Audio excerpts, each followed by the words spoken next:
Right, it is 4 o'clock and this meeting will come to order. For roll call, all of the trustees are here. Our treasurer said that she would be late. And I have 3 points of order I would like to address.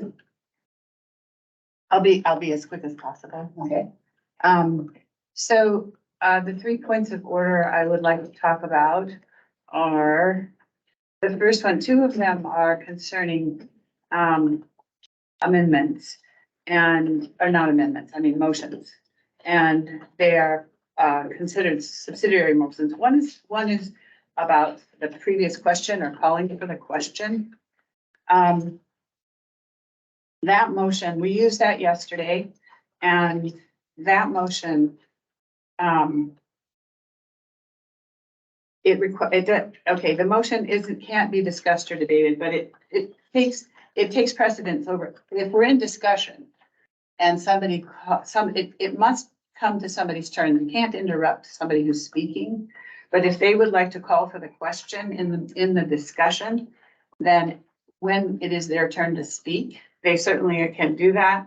That motion to call for the question can't be discussed or debated. And it takes 2/3 of the trustees to cut off debate. So it would take a vote of 4 trustees to 1 to cut off debate. And as soon as, if it were 4 trustees that didn't want to hear any more debate, then as soon as that vote was taken, then we would go directly to the motion. So it requires a slowing down of the discussion and moving to this motion in the middle of it. That's the first one. The second one is concerning amendments to motions. And kind of the same thing, it needs a slowdown. Because if somebody makes a motion and then someone else in the discussion wants to amend it, they can move to amend the motion. And then that is another subsidiary motion, and that motion takes precedent. And what happens during that time is the board chair states the motion, the amended motion, as it's meant to be. Then there's discussion on whether or not, clarity on the motion, clarity on the amended motion. And then it is voted on, not the motion itself, but whether or not to accept that amended motion. If it's voted on, and that takes a simple majority, if it's voted on, then that becomes the main motion that we come out of talking about the amendment and we move forward. But it needs to slow, the pace needs to slow down so that we can get those motions in place during this time. And I am happy to cite my sources, but that would take a long time.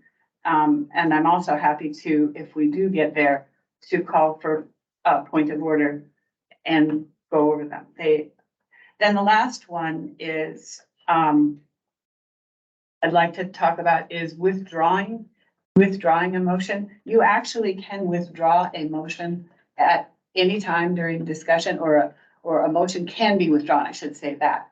But once a motion is made, it becomes what they call becomes a property of the whole board. So not just one person, but the board as a whole needs to say, yeah, let's drop that motion. But it can be done, and it can be done at any time. So I would just like us to keep those things in mind as we move forward today. okay, so to respond to your first point, our bylaws say that any action before the board will be voted on by majority action, or something to that effect. So the only thing that would not apply to, or where there are statutes, like it takes 2/3 to go into executive session. At any other time, all actions before the board are by majority.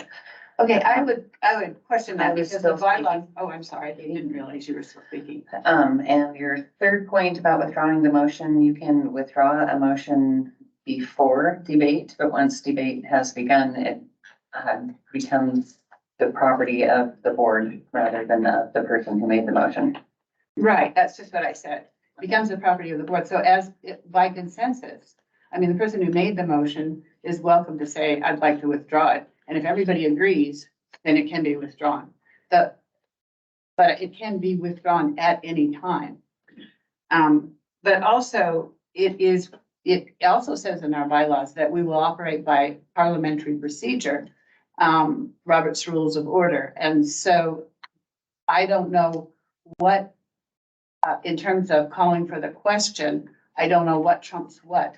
But just because our bylaws say that, our bylaws also say we'll follow parliamentary procedure. So parliamentary procedure says that in order to call for the question, it requires a 2/3 vote. Actually, bylaws trump. So it goes state and federal laws, and then bylaws, and then Robert's Rules of Order, and then custom. Custom is just the normal way that things are done. And they are well below Robert's Rules of Order, and Robert's Rules of Order is below the bylaws. So I would still question this because Robert's Rules of Order is part of our bylaws. So I'm not saying that you're right or I'm right. I'm saying this is still something I will look for more information on. Okay. All right, so moving along, our first item is budget discussion. Although I'm not sure how much of that we really can do, because we're waiting on the treasurer and someone else to come speak with us. So I did speak with the treasurer today. They are unable to attend one of our meetings. And so I did not think it was probably the board's intention to just have someone from the urban renewal district. So unless I hear otherwise, I don't believe we'll be able to have them in attendance. Okay, could they Zoom in or Teams? They are open to answering individual questions. So if anybody from the board wants to individually reach out, he suggested that is an option, that he is unable to attend. There are a lot of taxing districts and such, and so articulated that he would not be able to. Okay. I have a question. Could we not adopt the budget as is? And then if we do get funding later on, we can have another, I think we have to have another budget hearing for the public. And then decide where the money gets put into. At least it might be an option. That would be my recommendation, is that if we do receive urban renewal funds in the form of a check or a rebate or however you want to call it, we could address that later. Could we ask the treasurer to write a simple, maybe email or letter explaining that last paragraph of, I forget the fellow's name from the URD, where he explained about the rebate. I gave Steve that email. He read it and he said, that money isn't there. That's what he told me. He's seen the email, but can we get it in writing? I wonder. We asked him to do that. He did not offer that. He offered a phone call with an individual, not with the whole board. One of the questions that I have is how much does the county know and or understand the URD? Because is the URD run on its own, kind of like the library? Because I'm pretty sure that the county wouldn't understand much of our budget. Is because they're not really in charge of it. Is the URD a separate entity with its own board? Does anybody know? Hey, why don't you call the treasurer and talk yourself? You're one of the few that haven't talked to him and asked those questions if he's willing to take it. I thought that URD was separate. That's what I'm asking, is the URD. Steve Matheson is very aware of the URDs. He knows all about which ones are and what they're doing.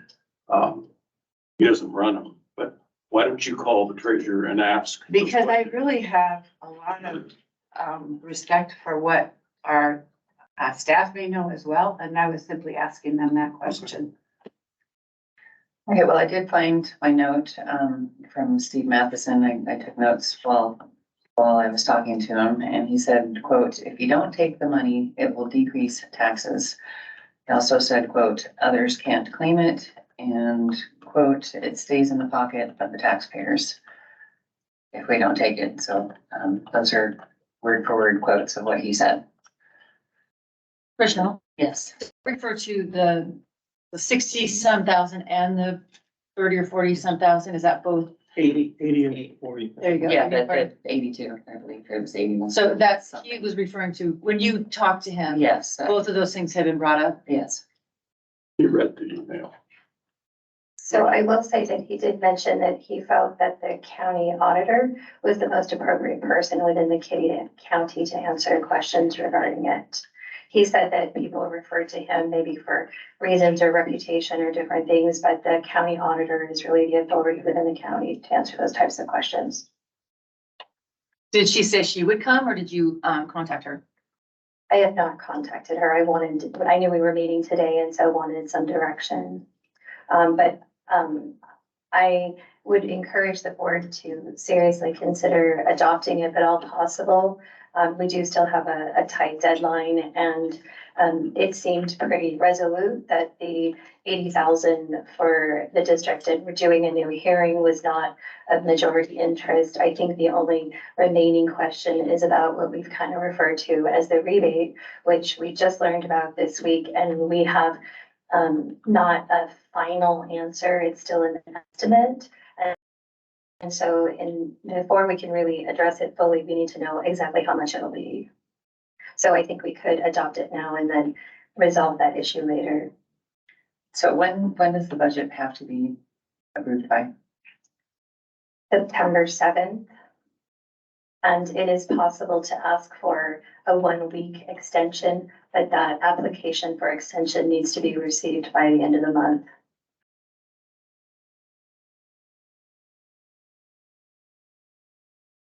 What are the, I mean, there's no disadvantage to adopting this budget today, is there? I mean, it can be changed. Yes, we cannot increase what we would be receiving as revenue, but we can adopt it now. And we can also reopen it. Historically, this board has reopened it in January or February. To receive extra money. Yes, Yeah, it was my understanding, anytime we receive extra funds, we have to have another public hearing after we decide what to do with the money. So speaking of accepting extra, I was wondering if it's permissible, for the people who wrote in. Some people wrote in like 3, 4, or 5 times, and I'm sure that they were counted for, asking to increase the taxes on everybody. Anyway, so the people who wrote in multiple times, perhaps they could donate to, the Friends of the library. Is that the organization? Can they donate to that? And then that organization would give us the money when it was, aggregated? Seal Friends and Post Falls. there are CLF Friends and Post Falls Friends and then our foundation. And yes, donations are obviously welcome.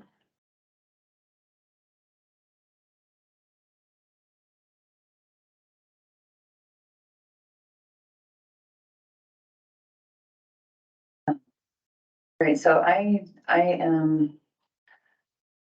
disinclined to adopt the budget today with the thought that we might change it later just because of how difficult some people have been making the majority of the board expressing their will through policies and votes. And I'm just not coming from a place of trust.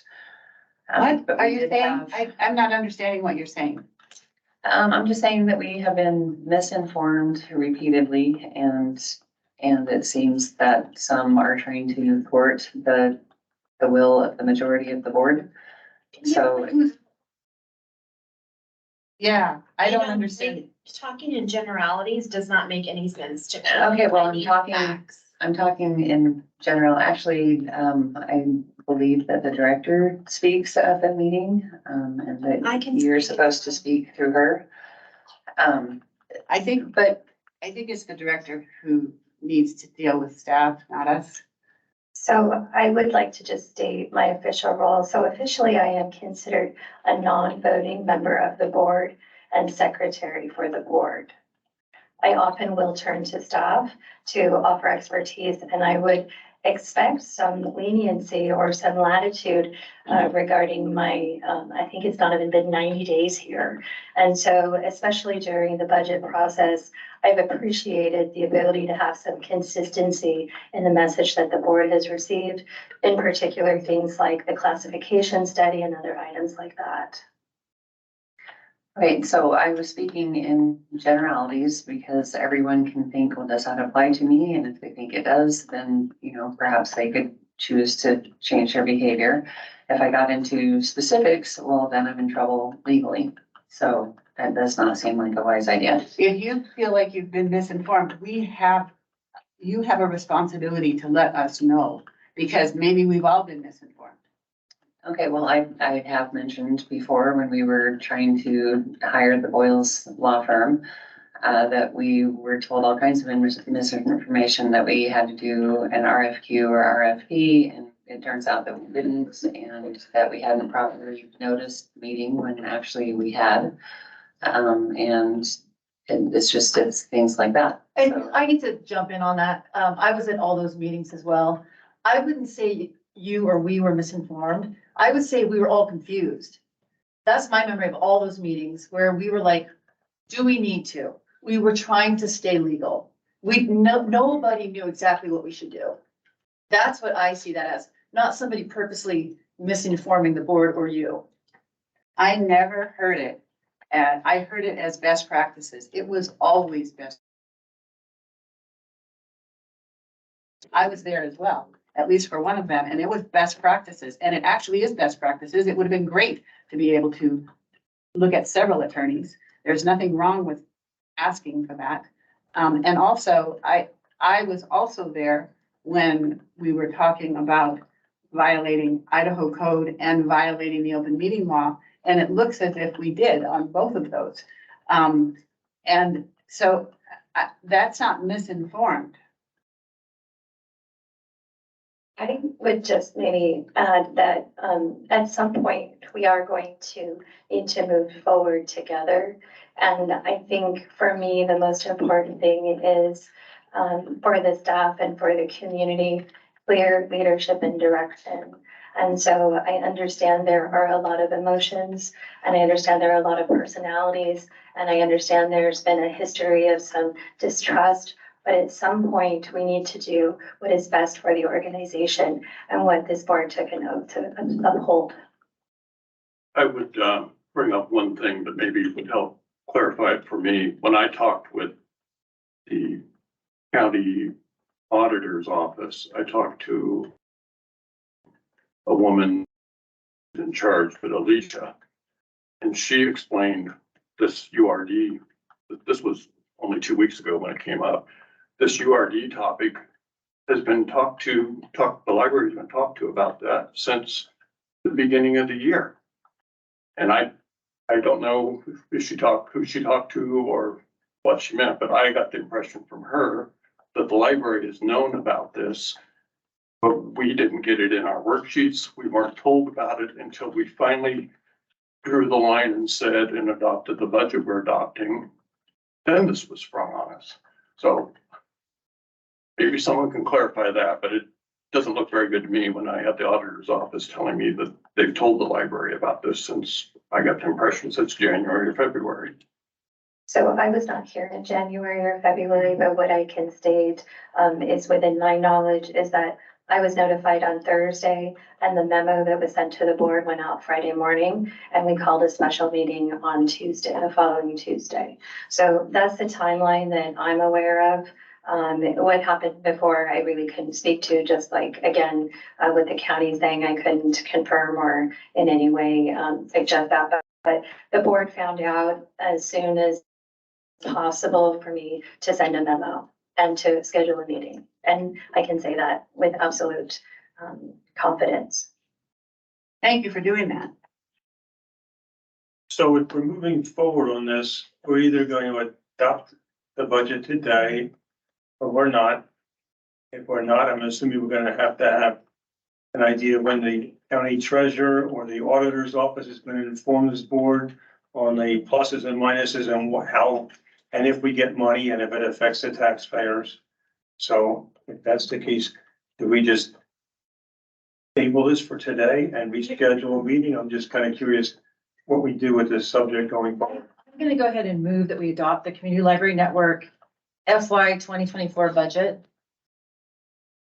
with the idea that if this money comes in, we reopen to amend.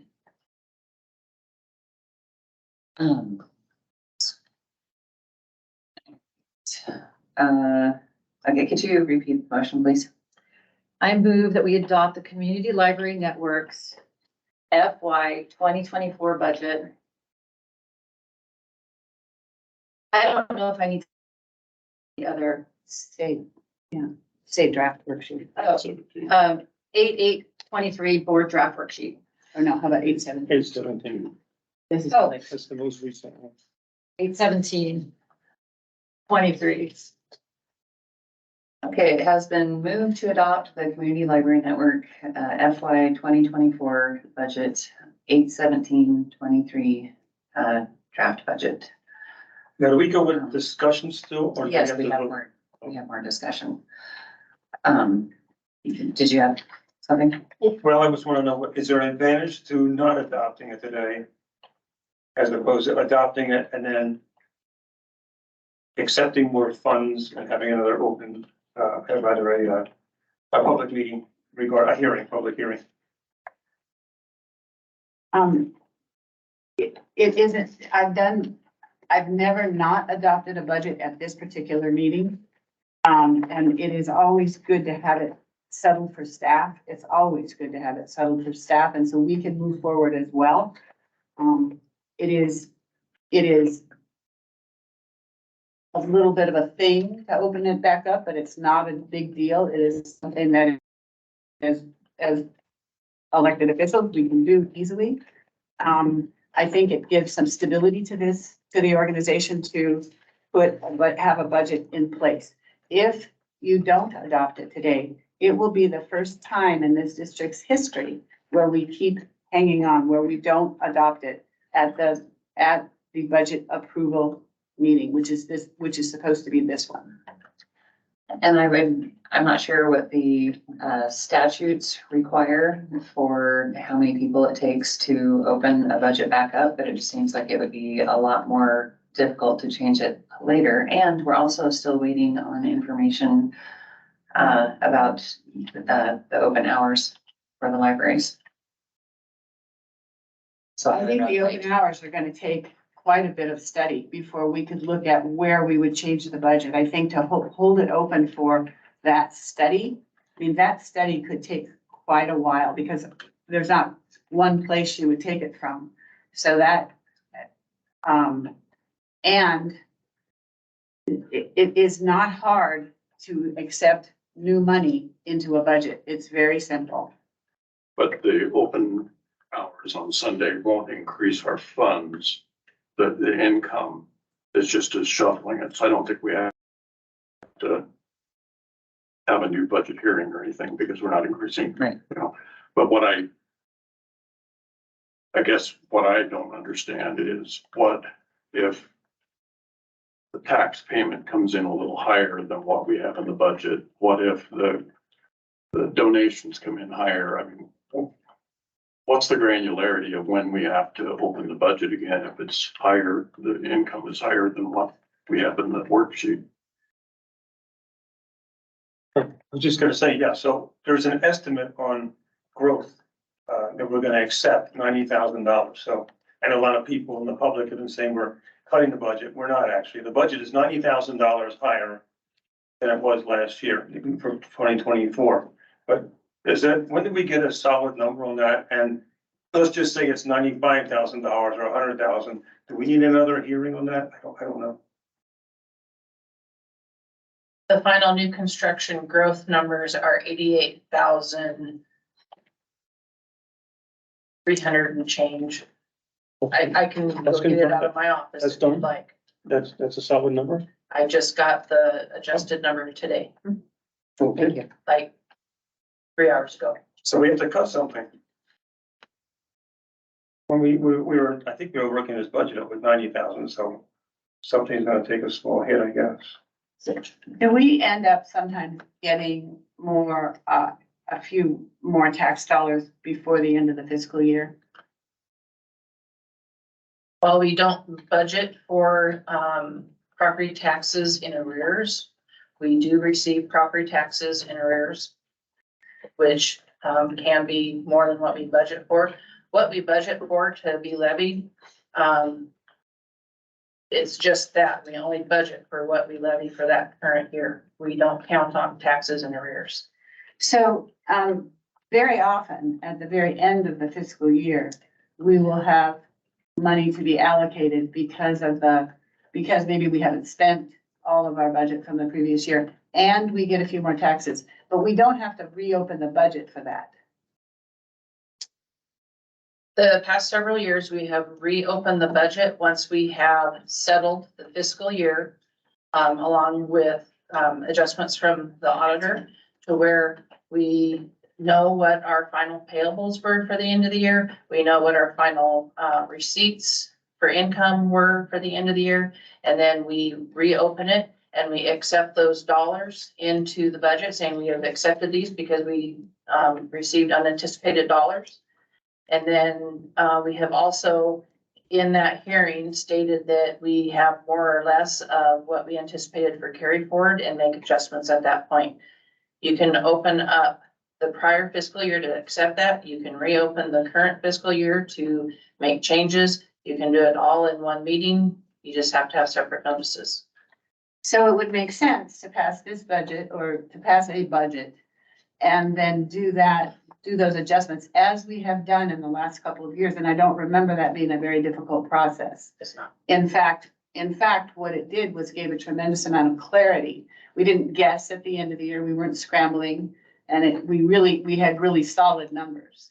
So if that's the case, it would make sense to pass a budget today, to pass some kind of budget today. And then if we need to, reopen the budget as we have the last 2 years. That makes sense to me. Janelle, you mentioned that we review ICS. That would be at the end of September when does the auditor doesn't give us that report. We just look at the numbers the auditor's going to give us. So the ICS account is a bank account. And I reconcile that every month, and the treasurer reviews all my bank reconciliations. She reviews all of our GL accounts every month when she comes in. So the ICS account is not a fund. It's a bank balance. Mhm. It incorporates multiple funds in that account. But what I was getting at is you mentioned in September, when we reopen it, we look at that and we look at the balance and we look at, We won't be able The to, actuals. we won't be able to reopen the budget until after September 30. 30th. Okay. So it'll be sometime after that. But I will have a bank statement, Mhm. first part of October to reconcile. So I guess on the ICS topic, I guess I wasn't thinking very clearly yesterday when I said it looks right. It actually doesn't look right to me. And I think we've got a lot more money in it. We've got 2.4 million, and I would say we should have 1.2 million. The 1 million for 2 months as of July 3rd, 23rd. The 2 months cushion, because that's just before we get 6 months payment. I think we've got, I don't know how it worked out, but anyway, and at this point, I don't want to change the budget for it, but I would like to see this balance in maybe the ICS balance in the monthly financial statement. You do. I It's do. on the balance sheet.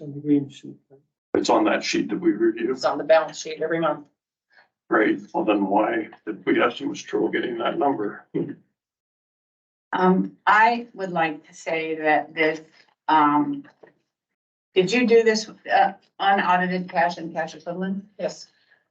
This was wonderful. I thought it was absolutely wonderful, and it seemed like a pretty simple calculation that you take our cash on hand, subtract the restricted fund, subtract the board approved budget allocations, and you come up with what our extra carry forward is. And we're right on target, kind of, you know, we're a little low. I don't put in there what the estimated carry forward is. So you would have to take the top number, the 2.9 million minus the 198,000 minus the 2,023,000 to show what carry forward is Yeah, at that time, that's what I did. which is. The approved budget allocations at the bottom is gonna be what we're gonna be spending the money that we get at the end of July from the treasurer. We're gonna get 3 million. I'm happy to sit down with you, Janelle, and get clear about this.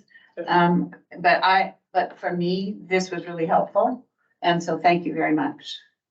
I would expect to see 2.4 million at the end of September, but at the end of July, we got 2.4 million, and that should be the minimum.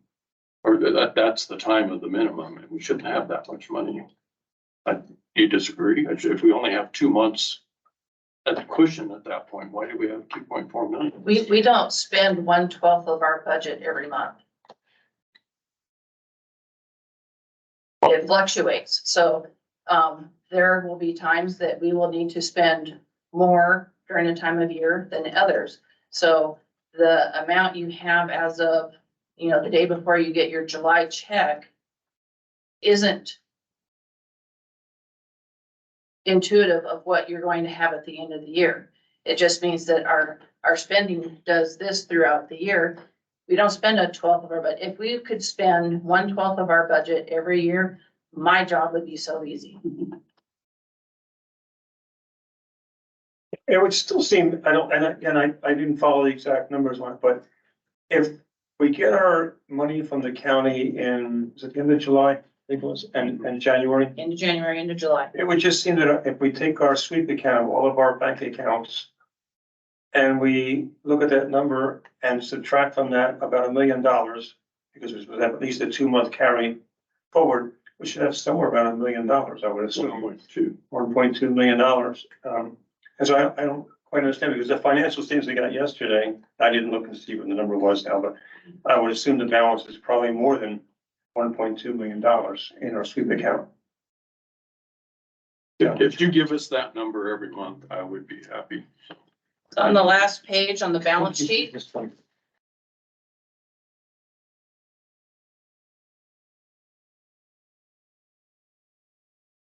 Just read, it's on your green sheet.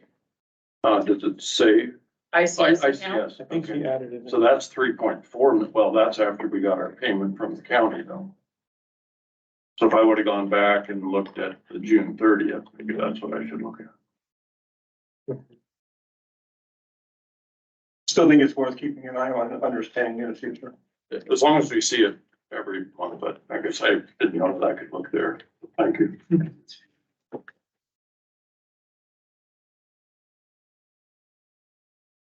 I have a question. Are there any disadvantages, referring to the chair, are there any disadvantages for us not adopting the budget today?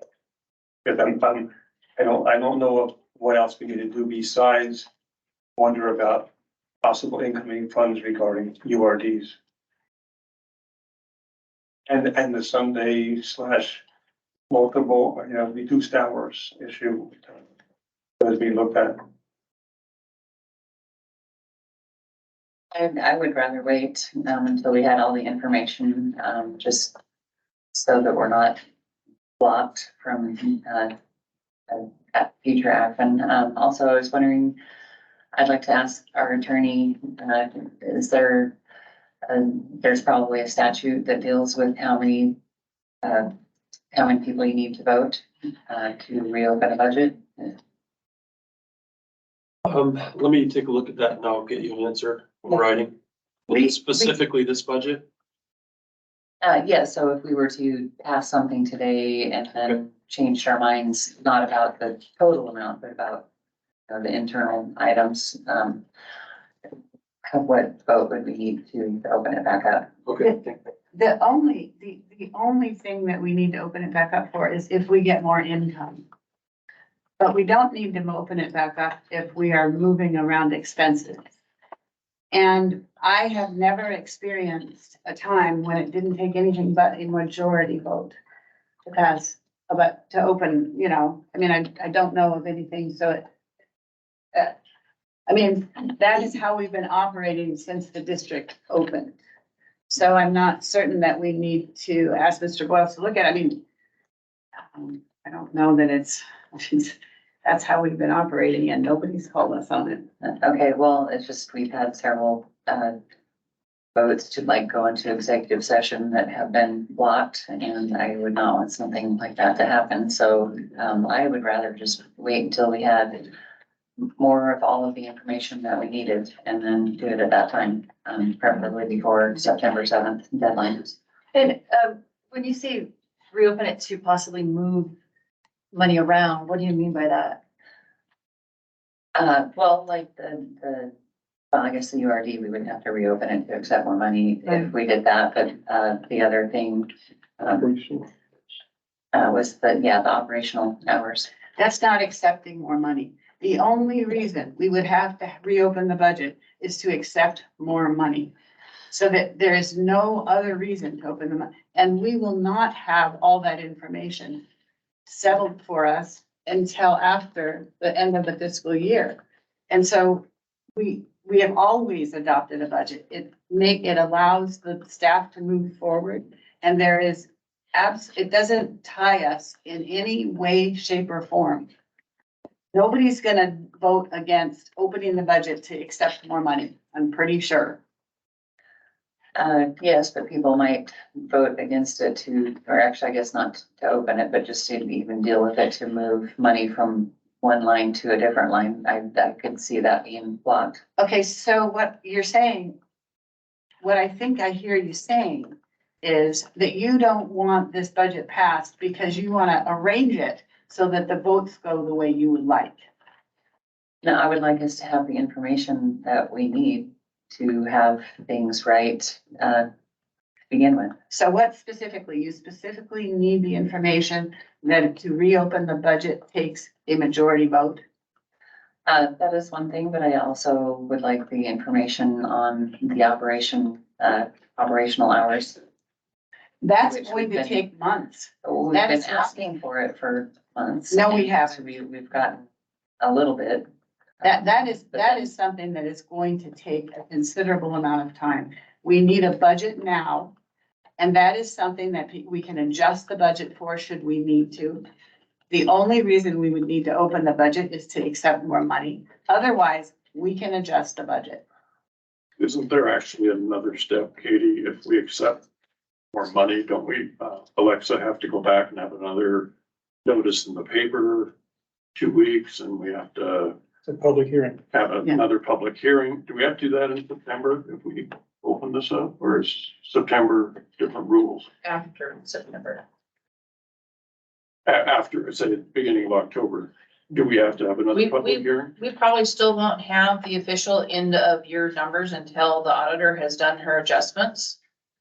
Which I typically have the auditor come in October or November to work on that. We make our adjustments.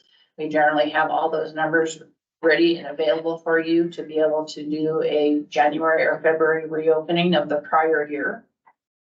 And, you do not need to reopen the budget to move money amongst expenditure lines.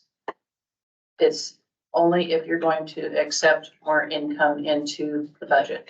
But do we have to have the public hearing and the notice in the paper? and If all you're that going to, if accept you more were money? wanting to accept more money, you do have to have a public hearing, yes. And the notice in the paper. And the notice in 2 the weeks paper. notice. and all Yes. that.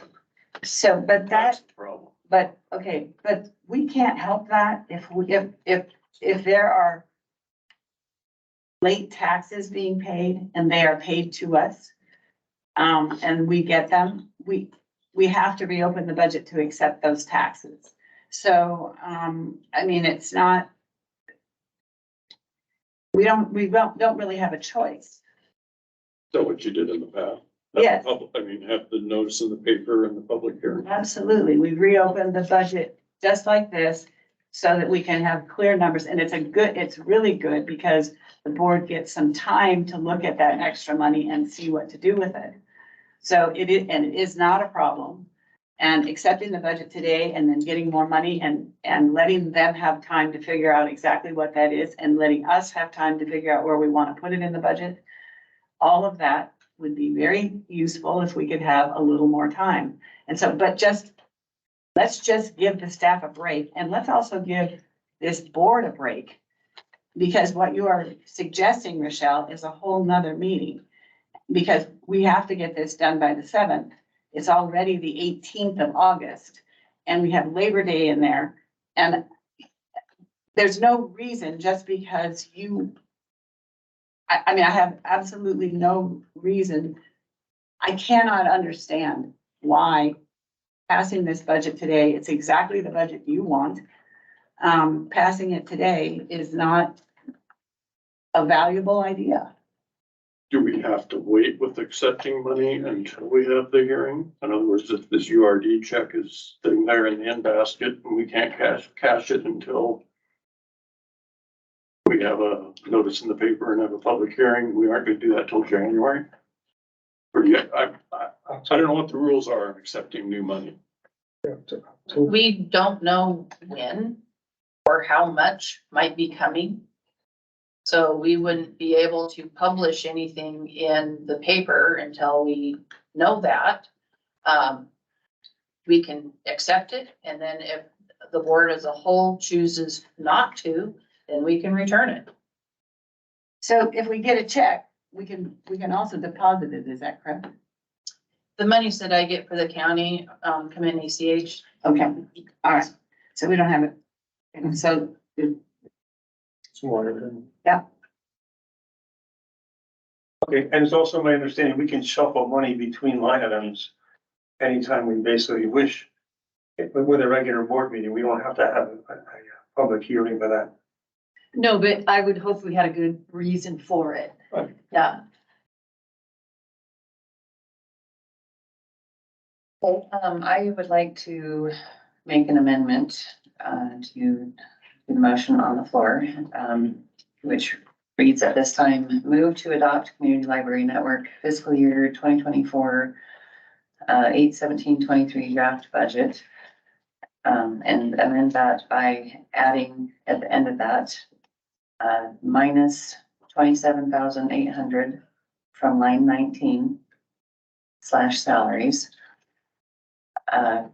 Comma, adding 27,800 to line 28, physical collections.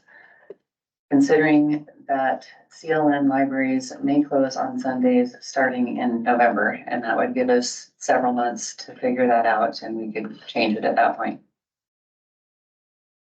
So, are you gonna ask for discussion, I guess? Yeah, did you? Yes. Okay. Yeah, discuss. Why do you want that amendment in when we can do that? The amendment doesn't have to be there. You can reopen it for that reason after you don't even have to reopen it, is what I'm saying. You can just shuffle it from line to line if we get rid of some working hours at different libraries. I won't say the Sunday thing because I think that's ludicrous, but if we save money in one line item, we can direct staff to move it to a different one without reopening the budget. And that's what I've understood. yeah, that is absolutely correct. And by putting that amendment on, you are making a statement about that we haven't had any study for reasons to do that. That can be done, and that may be something we choose to do. But there's no reason to do that at this point. And let me add that also, I think it was Alexa yesterday said that she was really guesstimating that number. So Rochelle, you even using that number is even less than a real number. Alexa, did you say that you were really guesstimating? I The did. 27, yeah.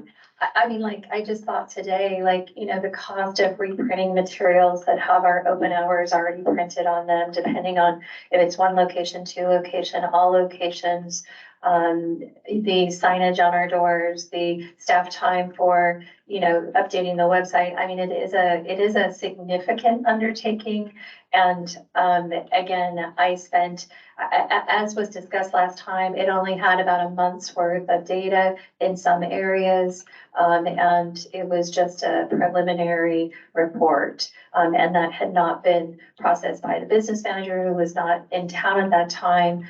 So yes, I would characterize it as it was 2 under 20-hour-a-week positions, wage only. And then I do recall as well, you know, there could be other items like air conditioning or other factors that again were not evaluated, but printing is very expensive. I know we had a little bit of a discussion about that this year. There are some other costs that would be impacted as well. So the savings overall may be less than that as well. I really couldn't speak to that. Actually, the air conditioning and not, you know, if it was closed from Saturday, it closed until Monday open, it would probably save a lot in air conditioning during the summer and heating during the winter. I would also like. Wait a minute, I just have to say this. You don't, a building this size, you don't turn the air conditioning down very much when it's closed just for a day or a day and a half. You have to maintain the temperature, otherwise you're really gonna get a bill trying to cool it down again. Just, you know, FYI, that's how things like that work. Also, I'm kind of confused. People keep talking about closing on Sundays and I don't have any data for that. The only reason that I have ever heard are reasons we've talked about in the past that you've presented, Rochelle.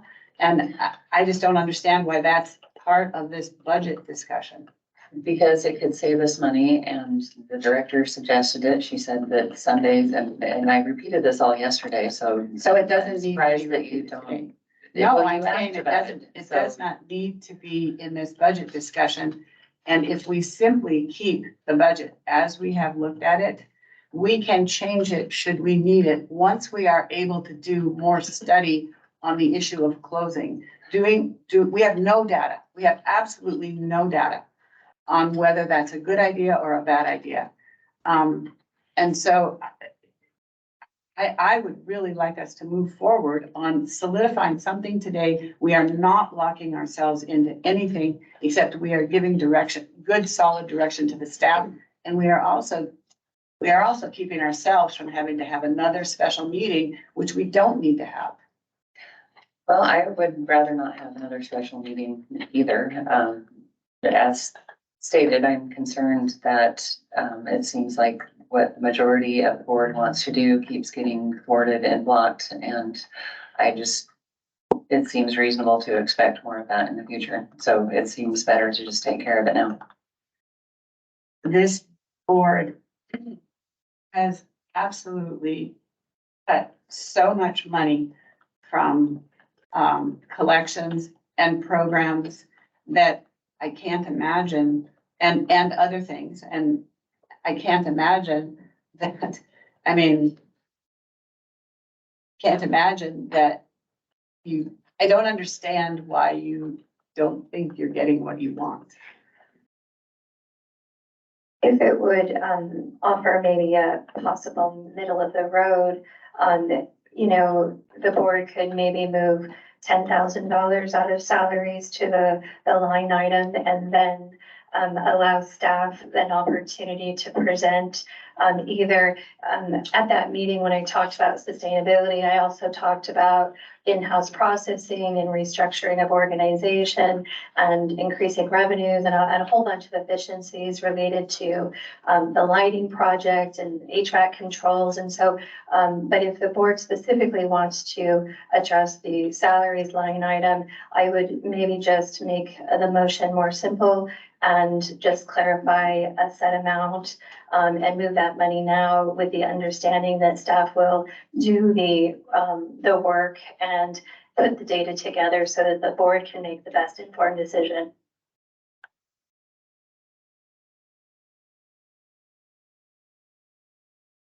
So you're suggesting 10,000 Where to where? 10,000 into materials, but are you taking it out of salaries? Yes.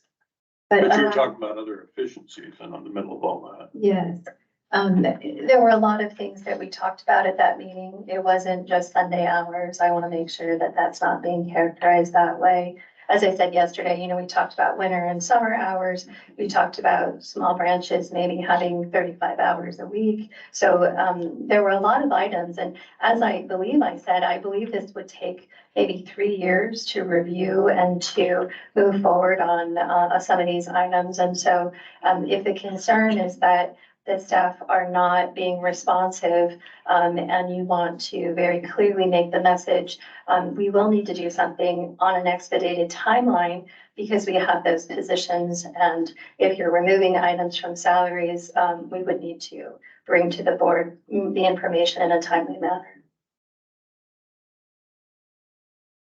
One of the things I would like to say is that we worked hard on the salaries. And the salaries, we put the salaries in, based upon a study that was done. And we came to some agreement as a board about that. This is just taking money out of salaries. The most likely place that people would be willing to donate are to programs and collections.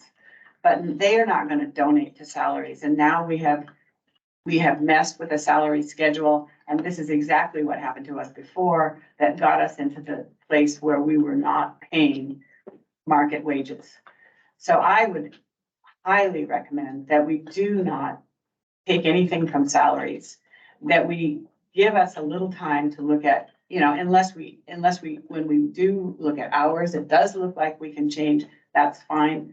But this budget was talked about carefully, and I have a lot of pride in the fact that this board came together for the salary schedule, that it did.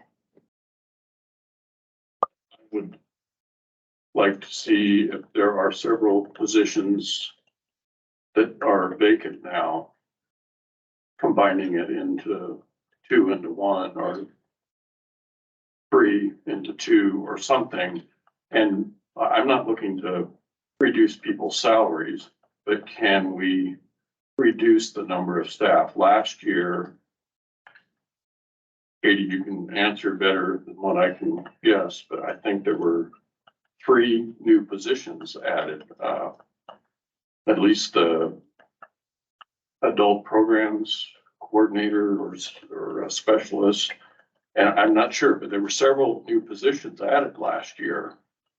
We can't support this many people with this budget and be giving them increases. I would look to maybe reduce one person.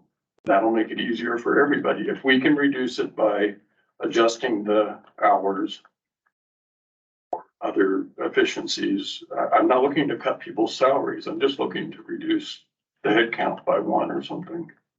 Can we give the staff a chance to look at this? Can we leave salaries where it is? Because that puts, I think we estimated that we were about 2 years behind on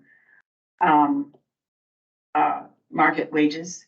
Leave salaries where it is because that is, you know, we have a good salary schedule that's based on that. One of the things that we've talked about for several years is just exactly what you said, looking at how our staff is allocated at this point. I know a lot of staff have expressed that we have too many part-times. So I would really like to give, I think your idea is a good one. I think streamlining this learning, looking to see how we might streamline this organization is a very good one. However, to do it just on the fly without giving an opportunity for the staff to really look at what's needed where, that would mean staff and hours, with the idea of streamlining, I think is unfair. And in this particular budget, this is your first time around. We certainly would be showing some support with staff if we could keep the salaries where they are right now. understanding that if we do find some cuts, we can move money from salaries into other places. How many people did we add last year? How many new I think positions? it was like 1.5. I don't think it was thought three. about 3. I think 3 might have been suggested, but I don't think it was 3. We did not add a new adult programming coordinator. That position was a person retired and we just hired to fill that position. So that's not a new position. We did hire a part-time, adult programming assistant or specialist. And I will say that we did already cut one position this year, the facilities specialist. We cut that part-time position, so we've already done that at this stage. Okay, so we have just a couple of minutes left. We need to deal with the amendment and then we need to deal with the main motion. So what we'd be voting on right now is the amendment. Well, it's what so you're that- voting on right now is, do you want this motion with this amendment to become the original motion? Okay, so okay, so the amendment was minus 27,800 from line 19 salaries, adding 27,800 to line 28 collections, physical, considering that CLN libraries may close on Sundays starting in November. So if the amendment is adopted, the whole thing would read, move to adopt Community Library Network fiscal year 2024 8/17/23 draft budget, minus 27,800 from line 19 salaries, adding 27,800 to line 28 collections physical, considering that CLN libraries may close on Sundays starting in November. So the vote now is if we're going to amend the original motion. So all those in favor, say aye. Aye. Abstain. Nay. Nay, and mostly because the 27,800 is not even a real number. Also, we can do it at another time. Okay, the amendment is lost and now we are back to the main motion, which is move to adopt Community Library Network fiscal year 2024 8/17/23 draft budget. All those in favor? I think there's discussion. Okay, well, I'll do one more discussion. My thought is that if we realize savings from reduced hours in the future, then there's nothing stopping us from applying that money to the collection or some other line item on the budget. So that's my reason for planning to go forward, I guess, in adopting the budget. We have the ability, if we reduce our hours and we realize whether it's $27,000 or more or less, to put it where we wish. So I'm not sure I see a reason to wait on it. We have that, it stays within our ability as a board to apply that money where we wish. That's true. And I would like, I guess we lost on the amendment, but I would like to give it maybe an incentive or light a little fire under the staff to figure out a way to reduce hours. And one that's on the table, or has been tabled, is Sunday hours. But we need to reduce hours, whether it's part-time people or something, and I would like to have that built into it. But we didn't win that amendment, but that was my intent. well, the other amendment has been lost, but you can make a new amendment if you so choose. We could also just pass the budget knowing that we can change this money if we want, and we could then move on.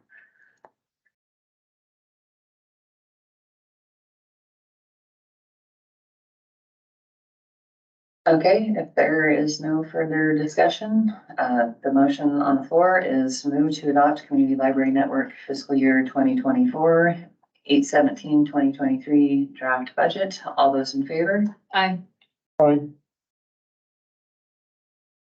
I'm gonna say aye. Okay, and those opposed?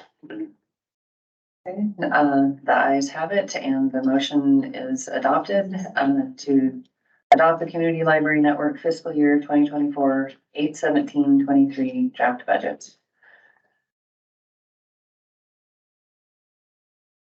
Right, so the next thing on the agenda is the materials selection policy discussion, which is an action item.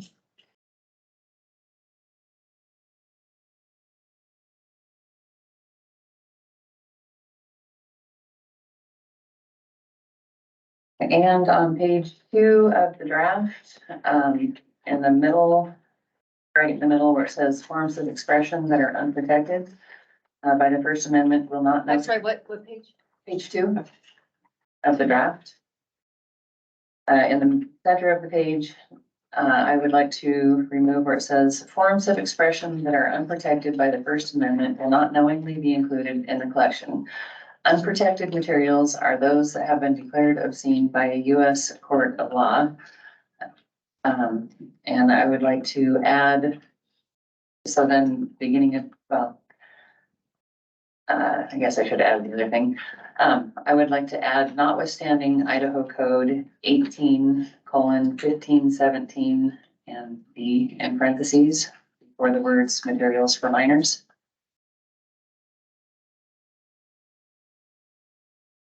Can you repeat again what you want stricken?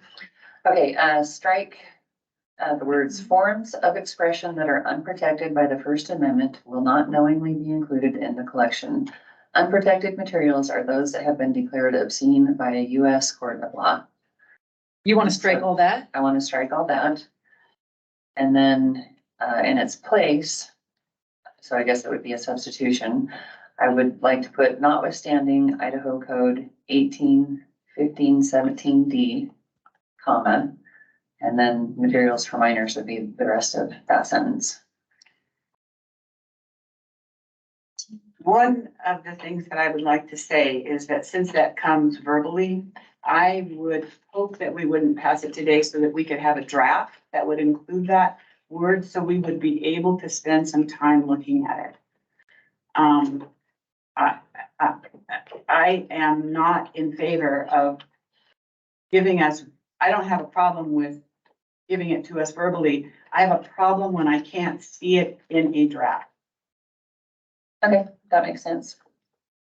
Can I get the notwithstanding the number again, please? That's where I am.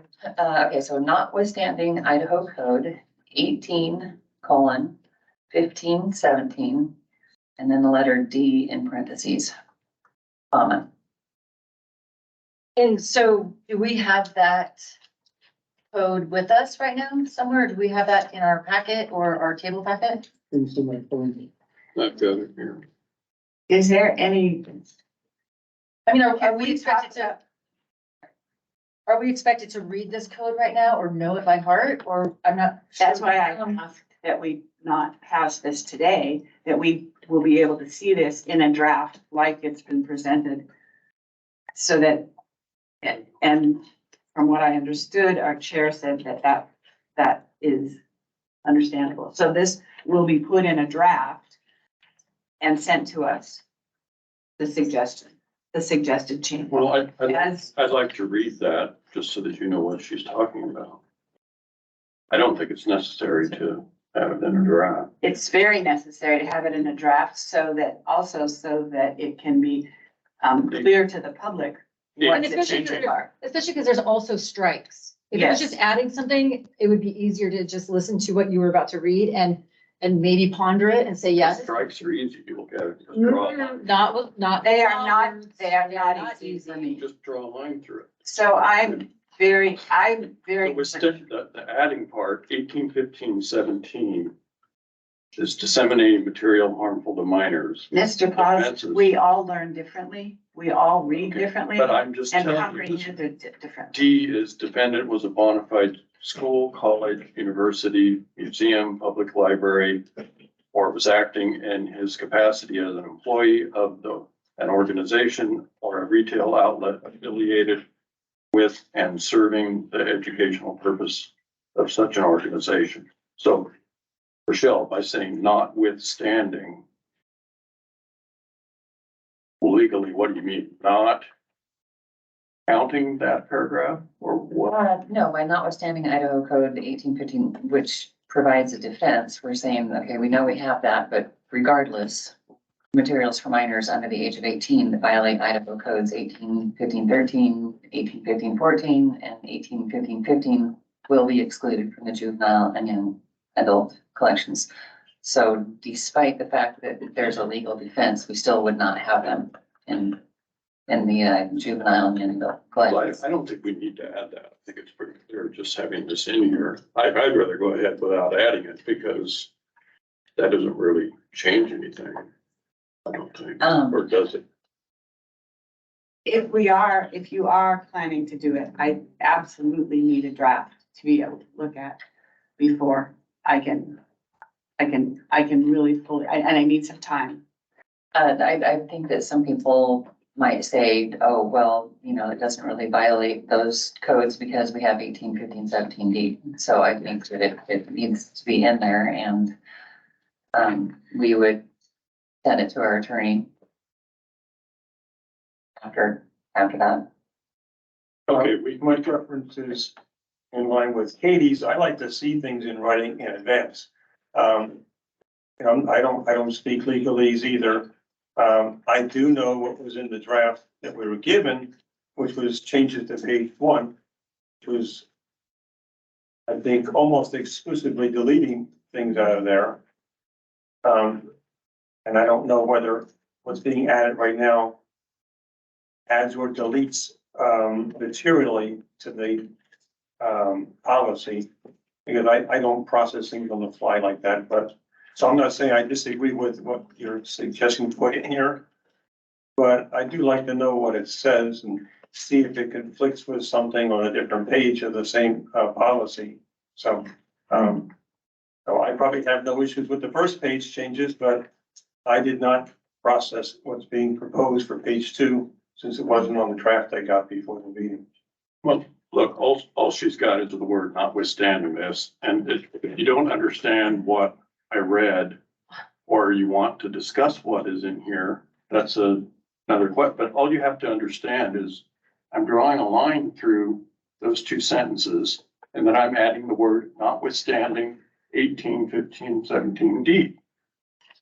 Well, we can discuss what 1815. Yes, and I have to say this, Tim, taking words out of a policy is just as impactful as putting words in. So you can't say we're just striking words and that's no big deal, they're gone. It's just as impactful to take a word away than it is to add one. Does that make sense? All But we're you can see asking, what we're doing. all we're asking is that it be in a draft for us to be able to look at before the meeting, as this was. It's in a draft. There you go. No, thank you. I am, that, Very simple. Mr. Plas, that was really rude. I would, yes, She's telling you, this is all the draft would be, what I'm showing you. I thank you very much. I would like it in a regular draft. Okay, so I would like to talk about, I have things to talk about that are in our draft right now that I would like to point out in this discussion. The first thing I would like to talk about is striking the word director and adding board instead. And I would like to tell you that I have deep concerns that we may be violating Idaho code by doing that. And I will talk to you about that code. First of all, this comes from Title 33, and comes from the Public Library District Code. First, this is under the definitions. This is 33-2702, and this is under 6. It says the services shall be governed by a citizen board appointed or elected for this purpose, and shall be administered and operated by paid staff who have received appropriate training in a library skills and management. The services. Which paragraph are you on? I'm She's reading a statute. I'm reading from I wanna Idaho read it. Code. 27. 33-2701, this is 6. No, 33-2702, sorry. And this is 6, and it's in the middle of it. And it says that the services shall be governed by a citizen board appointed or elected for this purpose, and shall be administered and operated by paid staff who have received appropriate training in library skills and management. The services shall meet standards established by the Board of Library Commissioners. For us, that's the Idaho Commission for Libraries. That's the first place in the statute where it talks about how the library is to be administered. The second place is 332720, and that's under 1. And I'm just gonna read 1 because okay. These are the following powers and duties that the Board of Trustees has. And under 1B, the powers and duties we have to establish policies for the administration, operation, and use of the library or libraries under its control. C, to employ and evaluate a library director or library director team to administer the library. In addition to that, under that same section, 332721I, our powers and duties including to establish policies for the purchase and distribution of library materials, to establish policies for the purchase and distribution. And then down under library director at 332721, in the middle of 1, it says the library director or director team shall advise the board, implement policies set by the board, and shall acquire library materials, equipment, and supplies. There are several places where it says that the responsibility for acquiring materials for this library lies with the director. So if we accept this, we will be in violation of Idaho code. Could you repeat the last statute? Sure. I am happy to. Which number again? The last one was 332721. And it's 1. And I am happy to stay at the end of the meeting and show you these. But this is, if you go into the Public Library District Code and look under definitions, powers and duties of the Board of Trustees, and library director, you will find all of these that I've just quoted. But it says very clearly that we are to establish the policies and we will hire a competent professional library director or director team to administer the library. And that includes purchasing the materials. Okay, but this is a policy that we have the statute to do, and it's a material selection policy. We have the responsibility and are given the authority to set the policy. That's correct. And this is what this policy is doing, is saying we have this, the library board has the responsibility to establish a policy. And that's all that sentence is saying. That's the second sentence says that. And in addition to that, I would like to say that there is a hierarchy and Idaho code trumps any policy that we would put into effect. Okay, could I ask a question, since we're on that section? Could somebody tell me exactly what that looks like? The materials rest ultimately with the board, the library board, selection of library materials. If somebody could actually verbalize what that means and what that's going to entail for us, are we going to get, and I'm being 100% serious here, are we going to get monthly lists of books that are new and coming out that every library in the country gets? And we're going to personally go through them and, or if we put a book out there that and some law down in Boise does go through, are we going to get sued for some reason? Because we had a book in the library that for some reason, whoever decided wasn't supposed to be there. So if somebody could spell out what this means for us as board members, how do we pick the books for the library? I would just like to strike that first sentence completely, because all we're trying to say is the Board of Trustees guides the selection through the policy. Just Could I like- please have like the could I person. please have an answer to my question? No, I can't. I think it was perhaps a bad idea that I had. I was reading through the statutes and I thought that's what it said, but I agree with Mr. Ploss, and I think that that would maybe satisfy Katie as well, that if we just struck out that person and just I left don't know it. why it's even there. Why would we strike it? That's what the sentence, it's responsibility. And it says it in Idaho code that that is the director's responsibility. So why would we strike that? That's what the section is about, the responsibility. And it's with the board. That's all we're trying to say with the policy. The elected board of trustees guides the selection process through this policy. So That why should be don't the we- opening sentence.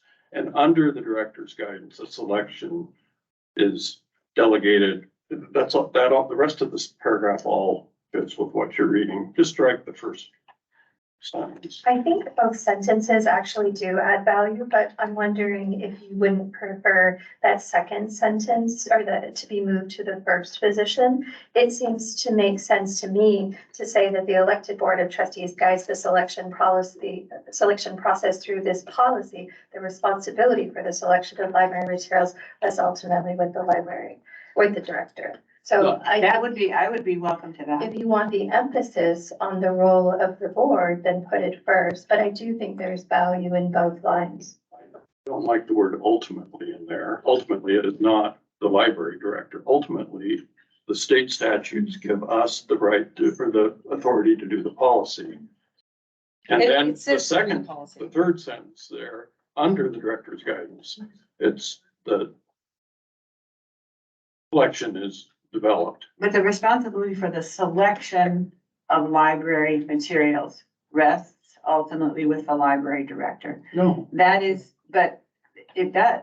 I just, it's the statute gives us the policy to do it. Okay, so but they're Mr. talking about the Hanley, selection, the selection. Mr. Hanley has not had a chance to speak yet, so, let's let him do that. Okay, I think I was gonna maybe partially answer Vanessa's question, and I'll have to process more of this in, policy again, but with those statute things that were added into the second page possibly.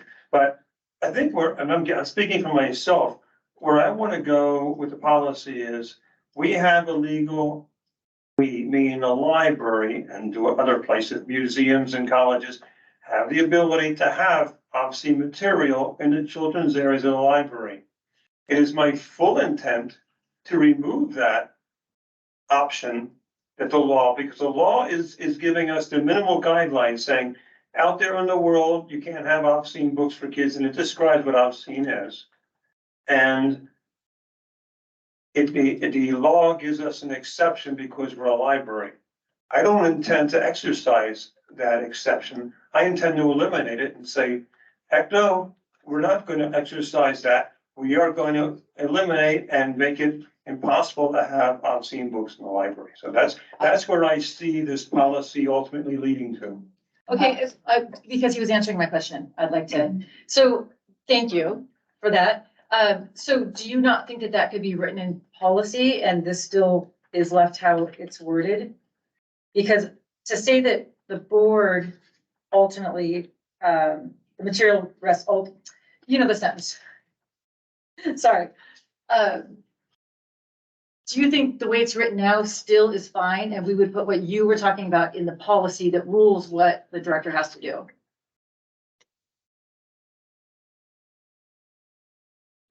Did I make sense? I'm not sure I'm not sure I understand the question all the way. Do you think that the first or the sentences need to be taken out, the responsibility of the selection? The responsibility for the selection of library materials rests ultimately with the library board. And that was what my question was. Yes, I think that ultimately, we're not gonna run the day-to-day operations, we're not gonna pick and choose the books, but ultimately, in my opinion, yes, it does rest with the board. There are people out there, taxpayers, they put people in charge of the library, meaning as a board, they elect people, that's us. And then the library director answers to the board. And Okay. so we answer to the constituents, and the constituents apparently agreed that they don't like obscene materials, at least that was what we primarily ran on. And so that, yes, in my opinion, the selection of library materials does ultimately rest with the board. Okay, that is interesting, and I didn't look at it that way before. I see how you're reading it now, and I didn't see it that way. I still don't know if I think it should be taken out, but the ultimately is going with now the policy we make, not us actually picking the books. I would assume that's the way I read it.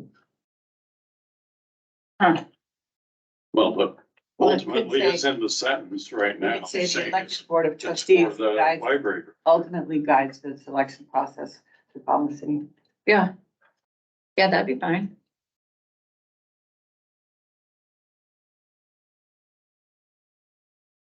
Take the word ultimately out of the first sentence and put it under the elected board of trustees ultimately guides the selection process through this policy.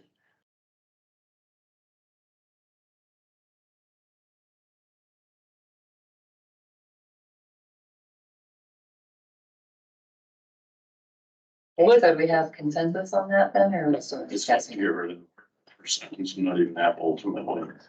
Could we put the elected board of trustees ultimately guides the selection process through this policy? The responsibility for the selection of library materials rests with the library director. Under the director's guidance, selection is delegated to professionals. It's a nice hierarchy. It really is very clear where the responsibility is, and that's what this paragraph is trying to do. It's trying to show where the responsibility lies. So ultimately, it's with the trustees. You know, then we look at selection to the director, and then we look at where the director has provided guidance to the other staff members. I like the hierarchy part of that. I agree. I like the sentence switch and the ultimately switched also. Can we try that, since we're going to be looking at this again, can we try that change for our next look at this draft, at this policy? Would people be comfortable with that? I'm just asking if you would be comfortable with. Rochelle has had I have not put anything into this policy. I would love to see that changed and how that looks. I think, at least for today's discussion, because we still have time for this item on the agenda, I'm okay with agreeing to those changes, and I think probably most of the people on the board are, I don't know. But I don't think that should stop us from having further discussion about eliminating the intellectual freedom and the freedom to read statement. I'm not trying to kick this can down the road forever either, so if that's what you're proposing, just to make those changes and then come back and revisit this, I think that if we agree that those changes, those first two sentences under responsibility, then I think we should continue the conversation so that this policy doesn't get put off indefinitely. I think we can vote on those changes and just get it done today. Well, there's No. also the changes on page 2, don't forget. We really need to see any changes that people are asking for in a draft. We really do.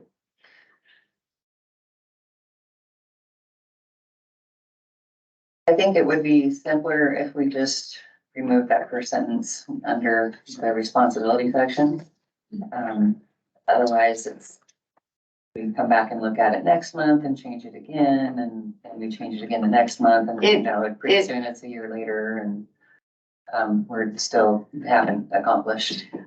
I am hoping that anything that we make a change on today verbally, we will get to see a draft, and so we are not going to vote on it today. Because it can be quite confusing. So I would really like to have, seeing a second draft is not kicking it down. You know, it's not, we took months on this before. Seeing and taking the time to visit this at another meeting is a responsible act for this board. And I'm just asking to put that in as you guys have all asked to put other things in. And that is very small. And looking at it again as a draft, it would be very easy to take out that. I just like to see it in once. Okay, well, taking out the first sentence was mentioned first, and if we don't have a consensus on that, then we would consider your suggestion. Could this board not agree this one slight thing. Well, we'll see. So do we have consensus on just removing that first sentence? The responsibility for the selection of library materials rests ultimately with the library, either director or board. I would be for that. I'm for Okay, anyone else? I think I like the two sentences with the hierarchy. It makes it very clear that the director works for the board and the board is the ultimately responsible for what's selected. So whether there's value in having two sentences or not, I don't know, but, I don't have any issue with keeping two sentences and just simply reversing their sequence. Okay, so we do not have consensus on removing the first sentence. Then we will go to Katie's suggestion. And could you read that again? I'd be happy to, spend time at the end of the meeting, telling whoever, if it's Janelle, sharing that with you. Is that okay, or do you need it now? I would like it now. Okay, then I would say that it will read, the elected board of trustees ultimately guides the selection process through this policy. The responsibility for the selection of library materials rests with the library director. Yeah, everything else is the same. Okay, so do we have consensus on that then? Yes. yes, I can. Okay, all right, then we have consensus if you would make that change for the next draft. And we did not discuss consensus on the change on page 2.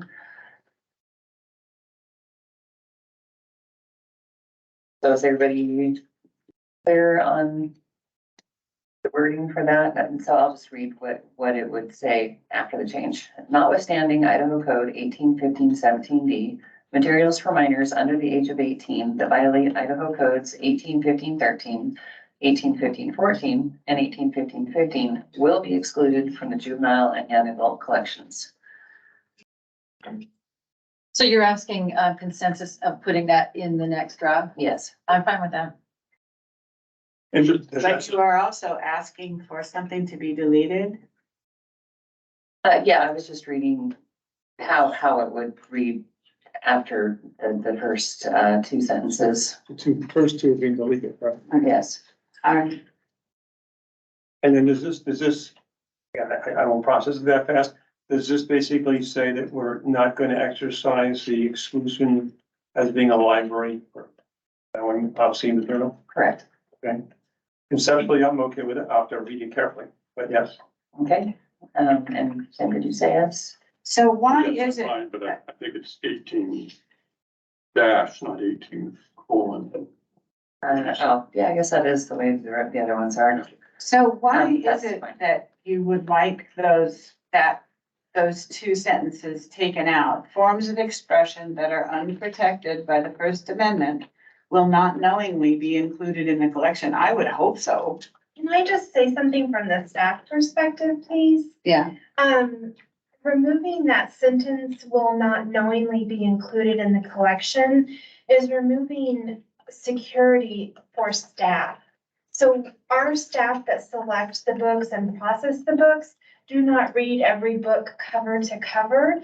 And by removing that statement, you're basically saying, staff, you are responsible for making sure you understand every single item and word in that book, and you're not going to protect you. So it makes staff feel very unprotected. So I don't know if the board has thought of that from the staff perspective.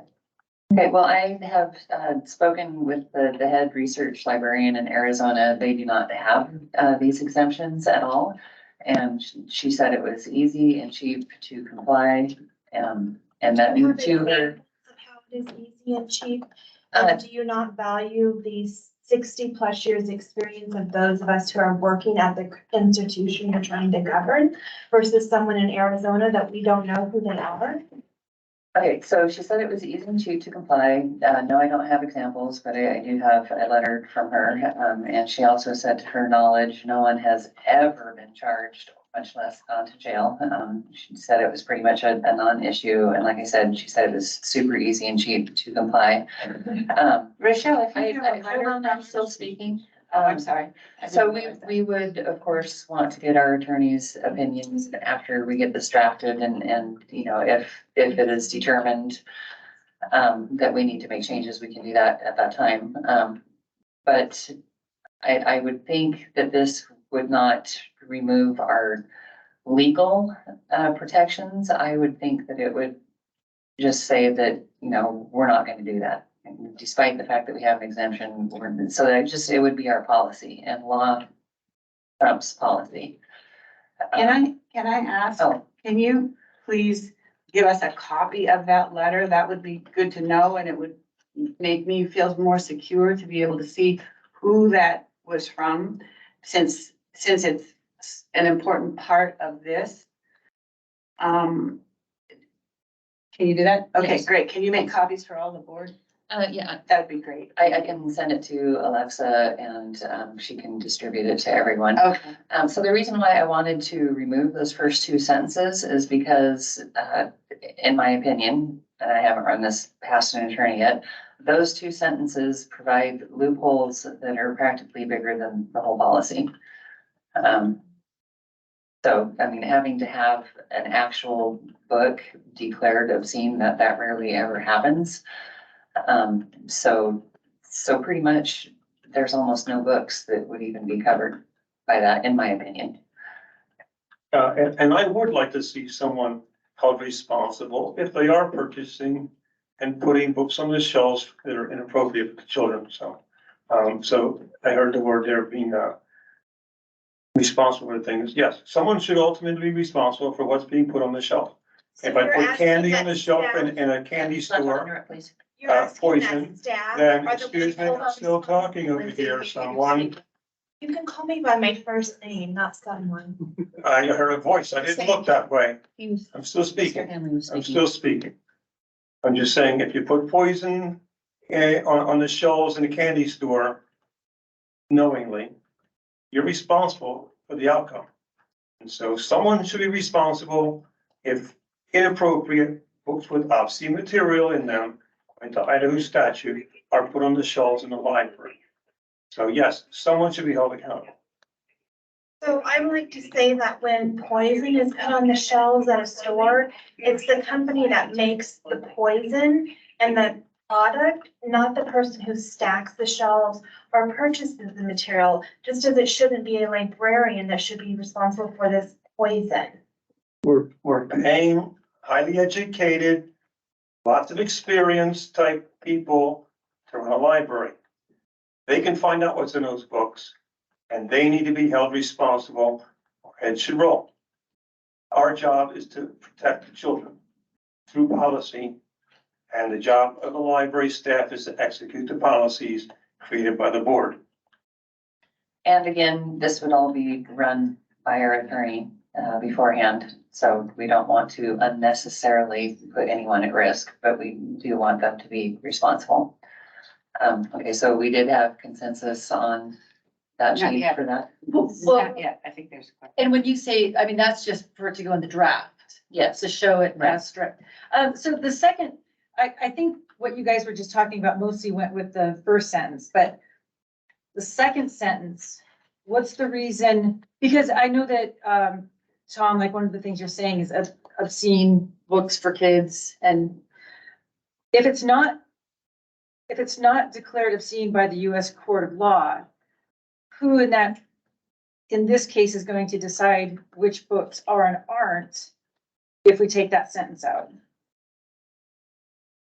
I think Idaho has a very clear description of what is considered obscene material. There's a very long page, very descriptive of all kinds of acts and things in there that are considered obscene. So I can't speak to the legalese of how we're gonna write this exactly, but I can say that who's gonna decide that, that's already identified in Idaho statute, what is considered obscene. Okay, so I'm just a Yeah. quick follow-up.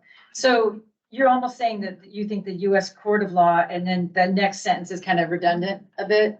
Or you're just wanting to go with the Idaho codes and not the US Court of Law? Is that? I don't, I'm not the person striking those sentences.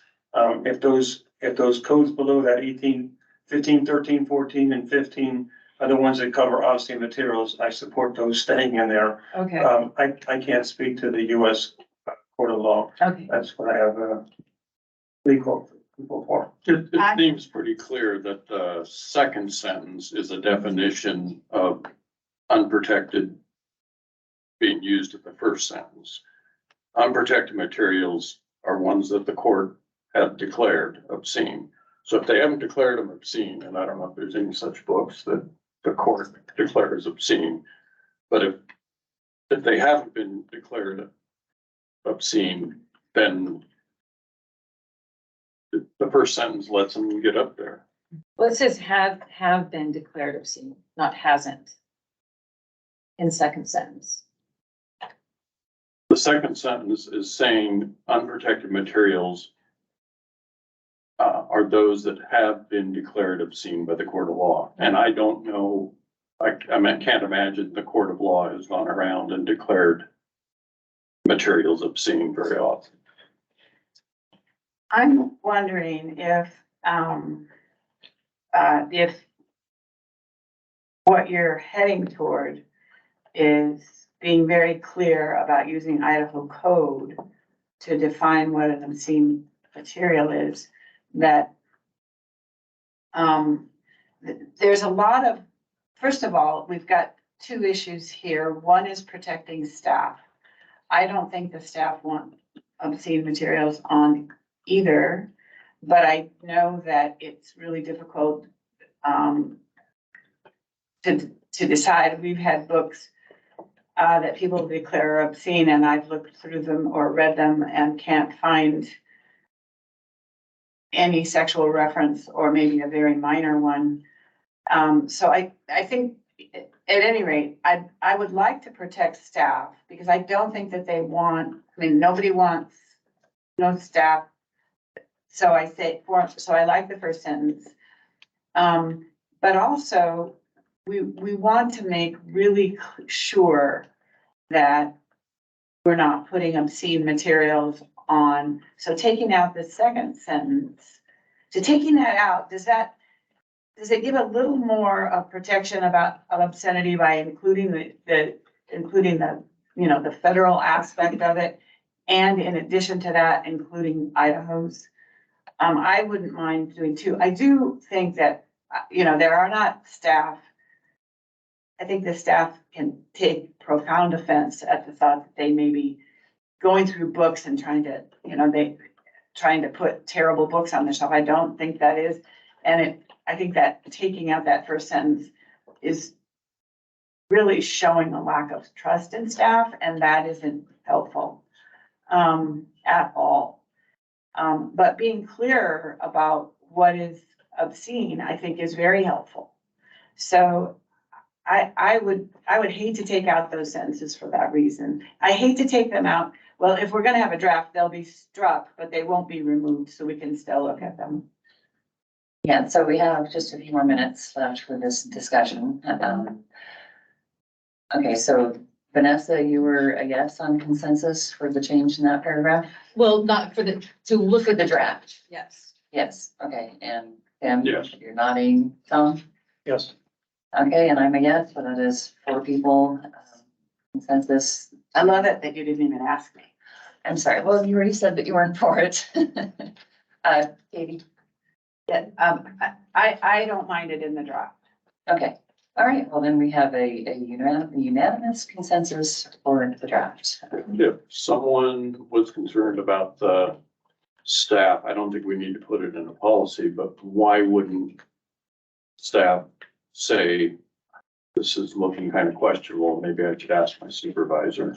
Why would somebody decide on their own that they're okay? I guess I don't really. You need a buy that. vote?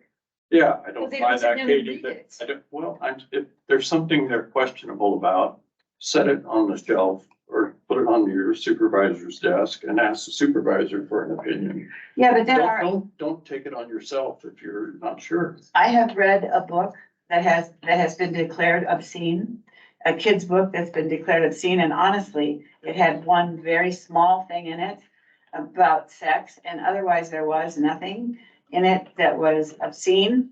And so that book would be, if I had been working, would be put on the shelf. I don't choose, I mean, that, as a tech worker, I don't choose which books go on the shelf and which don't.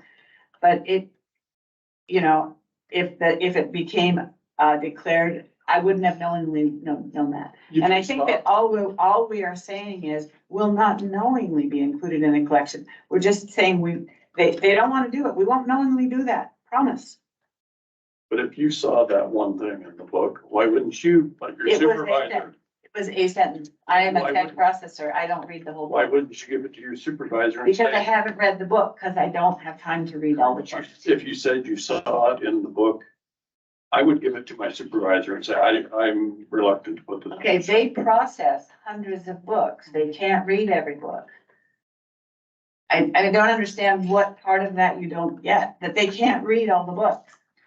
So they're not knowingly putting something on.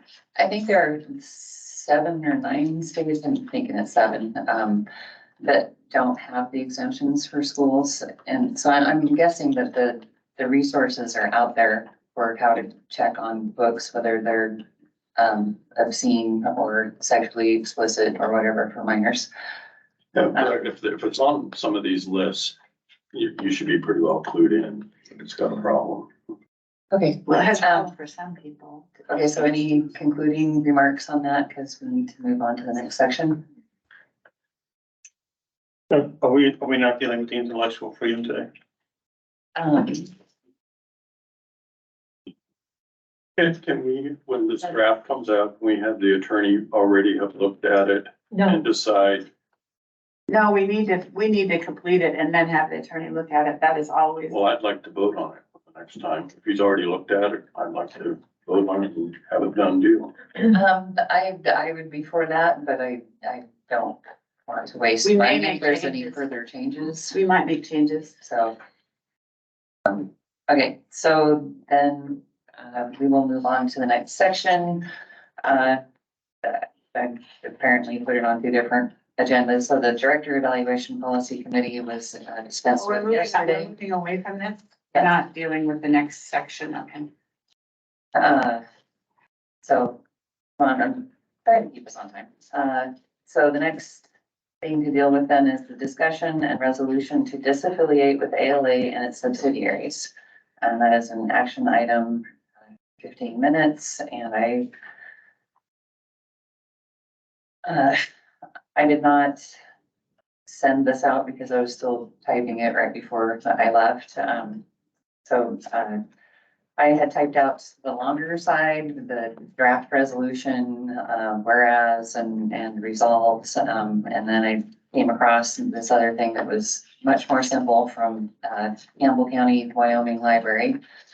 Because last year, I think in November, they disaffiliated, and their statement, I just substituted the words, the Community Library Network, in where they had Campbell County Library. Community Library Network, CLN, will no longer have any association with, nor be associated with the American Library Association, ALA in parentheses, its affiliate organizations, subdivisions, or subsidiaries thereof. No CLN public monies will be used for any membership, training, informational services, or events sponsored by the aforementioned groups or any groups associated with them. CLN policies will be adjusted to reflect the same. Do we have any comments on that or on the other side? Well, I'd like to see that incorporated in maybe our financial management manual in some capacity. That would make it a placeholder, a place to keep that policy, and because it has to do with money. And, whether a staff member chooses to remain or join the American Library Association, they can do so with their own funds. They can go places on their own time at their meetings, but I would like to, I'm assuming this wording is good enough, I'll read it again, but I I'd like to see it not only as a resolution, I'd like to see it as policy. And probably the best place to put that is the financial management manual. I have some thoughts on the American Library Association I'd like to share. The American Library Association, or ALA, has over 50,000 members and was established over 140 years ago. The mission of the ALA is the object of the American Library Association shall be to promote library services and librarianship. The stated mission is to provide leadership for the development, promotion, and improvement of library and information services and the profession of librarianship in order to enhance learning and ensure access to information for all. A profession is a disciplined group of individuals who adhere to ethical standards and who hold themselves out and are accepted by the public as possessing special knowledge and skills in a widely recognized body of learning derived from research, education, and training at a high level, and who are prepared to apply this knowledge and exercise these skills in the interest of others. It is inherent in the definition of a profession that a code of ethics governs the activities of each profession. Such codes require behavior and practice beyond the personal moral objections of an individual. They define and demand high standards of behavior in respect to the services provided to the public and in dealing with professional colleagues. The American Library Association Code of Ethics states the values to which library trustees and library staff are committed and embodies the ethical responsibilities of the profession in this changing information environment. Library trustees and library staff significantly influence or control the selection, organization, preservation, and dissemination of information. In a political system grounded in an informed citizenry, library trustees and library staff are members of a profession explicitly committed to intellectual freedom and the freedom to access information. Library trustees and library staff have a special obligation to ensure the free flow of information and ideas to present and future generations. The Equal Opportunity Employment Commission defines professional jobs as those usually require a college degree. Teachers, doctors, accountants, lawyers, engineers, architects, artists, authors, etc. Under 186, miscellaneous social scientists and related workers, number 242, librarians. The work of librarians and the recognized body of learning derived from research, education, and training at a high level, and who apply this knowledge and exercise these skills in the interest of others. ALA recommends a master's level degree for the librarian profession and accreditates educational programs and offers a certified public library administrator certification program. ALA offers the profession a professional code of ethics. Library trustees and library staff should have a statement of values that embodies the ethical responsibilities of the profession, including 1, not advancing private interests at the expense of library users, colleagues, or our employing institutions. 2, distinguish between our personal convictions and professional duties, and to not allow our personal beliefs to interfere with fair representation of the aims of our institutions or the provision of access to their information resources. I did review professional development and growth, and I found that currently the ALA Editions and Affiliate Publishing offers 1,819 books and ebooks for purchase. The best-selling topics are 1, Intellectual Freedom Manual, which is in its 10th edition, 2, Library Building Design Considerations, 3, Metadata for Digital Collections, 4, The Practical Handbook of Library Architecture, 5, Web Metrics for Library and Information Professionals, 6, The Reader's Advisory Guide to Horror, and 7, Complete Copyright for Librarians and Educators. Job List is a service of the American Library Association, and it's the largest national tool for librarian recruitment. Currently posted is the library director for Walla Walla and head of access support for Idaho State University in Pocatello. Access to data or library metrics and trends. I have used this at various times for benchmarking, including labor studies and reviewing industry trends. I was asked to do a preliminary review of where ALA is currently on our website and in our formal documentation, and these are the areas that we have found so far. Policies, material selection policy, with links to freedom to read statement and the Library Bill of Rights. Material selection policy governed by ALA.org Library Bill of Rights. The personnel policy manual relating to tuition reimbursement. And 3 job descriptions requiring or accepting training, including a master's degree that is ALA accredited, the Administrator of Public Services, the Collection Development Technical Services, and Emerging Technology Librarian. I have more entertainment if no one's looking on the floor. Okay. Okay, I'll read you my statement. Based upon my limited research, the ALA may have some value, but it is militantly opposed to my direction for part of the library and CLN's future when it comes to minors. Their so-called freedom to read and Library Bill of Rights finds it appropriate for minors to have access to anything and everything the library system has to offer, regardless of age. It is my opinion that the ALA is an ultra-liberal organization. According to Mass Resistance, a leading pro-family activist organization, the ALA has been working closely with national LGBTQ groups to train library officials on how to thwart and demonize parents and public officials opposed to the obscene and pornographic books for children and teenagers being placed in public libraries. The ALA has a clear animosity and resentment toward the family and traditional religious values.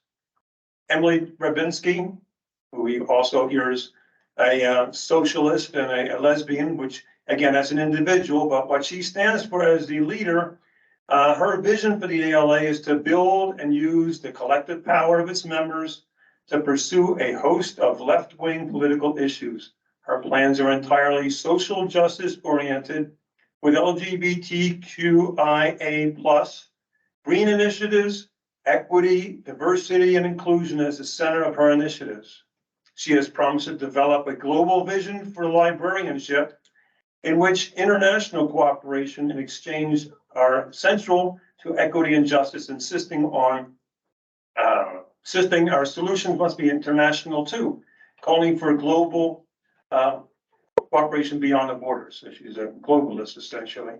And just a few more comments. The ALA's Director for Intellectual Freedom, that's a different person, Deborah Caldwell Stone, has been circulating guidance in an attempt to sabotage a book reading series by Brave Books and Kirk Cameron, which has made plans to hold a national book reading, which is in the past on August 5th, to promote books with Christian values. ALA also supports freak shows with children, otherwise known as drag queen story hours. So in conclusion, I can't see the logic of using taxpayers' dollars to support the ALA, which from my perspective is in opposition to one of the reasons the citizens elected me. Thank you. I have some things to say, although I don't know how well they'll be listened to. Okay, Katie, I'm sorry, can you hold on just 1 second? And we have to be out of here at 6 o'clock, right? We can't get extended. Oh, okay. All right, go ahead. The American Library Association has been around for a very long time. And while I do feel that they have perhaps not understood where we in more middle America are at this point in time, the foundational pieces that come from the American Library Association for libraries are all supporting and helping us stay within the confines of the First Amendment. And that is what the library is about. The library is about the First Amendment. Their code of ethics for trustees sets very high standards, and I'm absolutely certain that this board would not be willing to rise to those standards of supporting the First Amendment. The other thing is that at this point in time, it looks as if I'm not pleased with the woman that became the president for ALA. I'm not pleased at all. I don't think she did anybody a great service. However, throwing out ALA because of her, and she is the president for 1 year, throwing out ALA because of her is like throwing out the Constitution because we don't like the particular president in power. And what we do is they provide the guidelines for what we want to be as a really good library. We want to be as neutral as possible I mean, that's what a library is supposed to be. It is not our responsibility. It is not the library's responsibility to decide what is right for each person's child. That is very clear in the Idaho Parental Rights Act, which I was going to talk about. We do not have the right to limit the ability of a child to come in and pick something from the library. Only a parent does, and that is so clear in Idaho code, so clear. That our job is to provide access to information. What we can do is provide opportunities for helping parents to choose better. But for us to take out what librarians use as the guiding organization for, just because we don't happen to like where they're slanted right now, is deeply short-sighted, as far as I'm concerned. And yeah, I would hope that we could find some middle ground here. If you take out the American Library Association and what it stands for and how it guides, then what are the guiding principles? Are they the ones that come from Rochelle Otteson? Is that what the library is? The Rochelle Otteson guiding principles, or the Tom Hanley or the Tim Ploss guiding principles? Is that what we want? One individual person. So I would really like you to understand that the Freedom to Read and Library Bill of Rights were put together long before, I think in the 30s and 50s. And that was not necessarily a time of real leftist work, working. We were pretty conservative in the 50s. I just would like you not to throw out absolutely, I'd like you to think about not throwing out everything, that these are the guiding principles. Also, the American Library Association is a member of the International Public Library Association, which has like 120 countries or something like that. And they too support freedom to read and the Library Bill of Rights. So this feels short-sighted beyond belief. Okay, so we could close on time, and we're not going to vote on this right now because we all need time to digest that and also to make our statements. I haven't made mine yet either, but I would like to move on to the set special and regular meeting dates. So we passed the budget. We don't need to set a special meeting date for that. However, we were meeting for 3.5 hours and we went to having the public speak for 30 minutes because we're still trying to get caught up on everything and we've got a lot of work to do. I would like to change the October, November, and December meetings to 3.5 hours. What do you guys think about that? Is that extending it or starting early?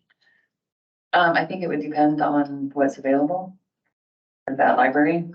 Why would we be doing that?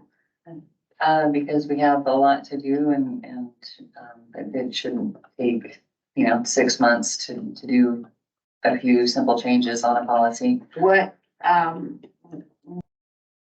What is happening with public comment? It would remain the same. Still 30 So minutes. you're saying for the next 3 months, you'd like public comment at the regular meetings to be limited to 30 minutes.